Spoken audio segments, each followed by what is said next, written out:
昨天牛肉真好吃，你怎么做的？我教你学着点，以后你自己做。好，牛肉切片，慢点。行。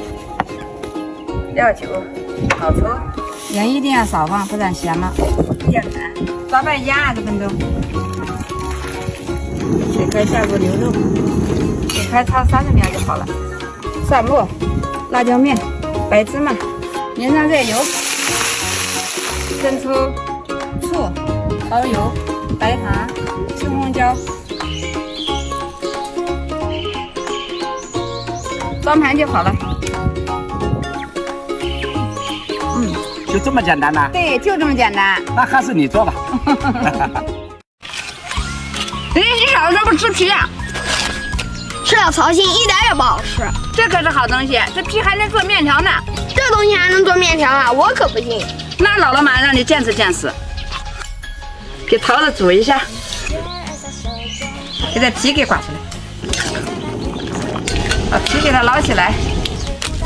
姥姥，你这不都是糖水吗？面条呢？马上就好了，待会做好了，好看又好吃的。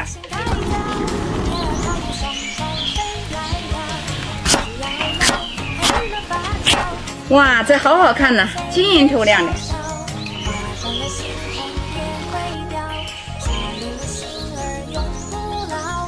哇塞，姥姥，这面条晶莹剔透的，好好看呐！哇，这双人面真的好好吃。这皮也好吃吧？你小子又在耍什么幺蛾子？我想妈妈了，我要回城里。在姥姥家什么时候亏待过你啊？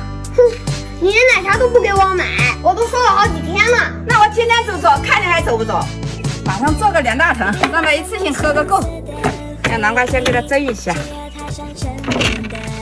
用紫薯和南瓜做个芋圆，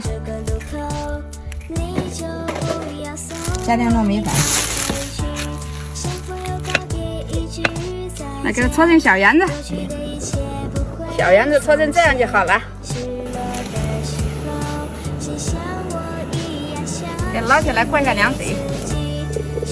小孩子都喜欢喝奶茶，姥姥教一个大家在家里都能学会的：红茶、冰糖。煮开了，来给它过滤一下。这芋圆真好看，大家帮姥姥点个小爱心哦，这下小外甥有的喝了。来，不是挑姥姥吃吗？你尝尝，尝尝姥姥做的奶茶好不好喝？这味道真不错。你不是要回去吗？姥姥不拦你，你走吧。姥姥，我想了想，还是先不回去了，等我把这杯奶茶喝完吧。